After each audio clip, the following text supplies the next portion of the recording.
So, am I the arsehole for refusing to go to my sister's wedding after finding out that it was only our side of the family that were paying to attend? Story time. So, my younger sister, who we'll call Amy, and her partner Steve are getting married in April in Dubai.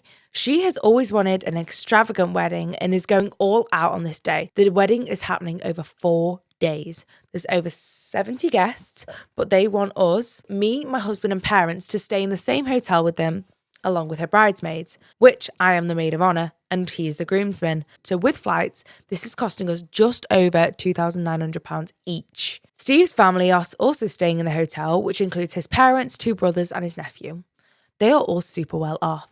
I don't exactly know how much they all earn combined, but I know that Amy is on 88k and she's the lowest earner of the family. But about 6 months ago, Steve and Amy came to us and asked if they could borrow 17 grand more. They stressed that it would be paid back over time and said the venue had increased the price. Dubai law is very different, blah, blah, blah, blah, blah, blah, blah. They paid this money or they lost a lot. We believed them and offered to loan them 7k and my parents offered the other 10k. So long story short, I have since found out through someone else that this £17,000 was not for the venue. It was for Steve's family to be able to fly there. They saw how much it was going to be, didn't want to pay and refused to go. I asked Amy and she confirmed. So my first question was that they were paying for his parents. Why are we paying for ours? I would never expect them to pay for me, even if I couldn't afford it.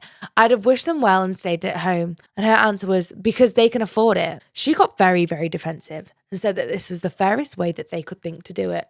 It's hard enough planning a wedding, etc. But when I asked if you genuinely thought that the fairest way to do it, why did you then lie about asking for £17,000 for what you said was a venue issue? She couldn't answer the question. My parents are aware and are very, very disappointed that they lied, but have said that they will still be attending. But I have decided to back out of the wedding. So you're like my maid of honour. I'm relinquishing that title. To me, it feels like my parents are being taken advantage of, exactly.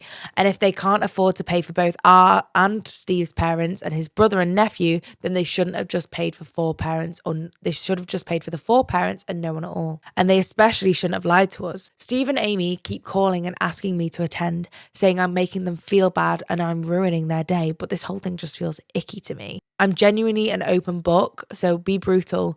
Am I the arsehole here or should I just suck it up and go?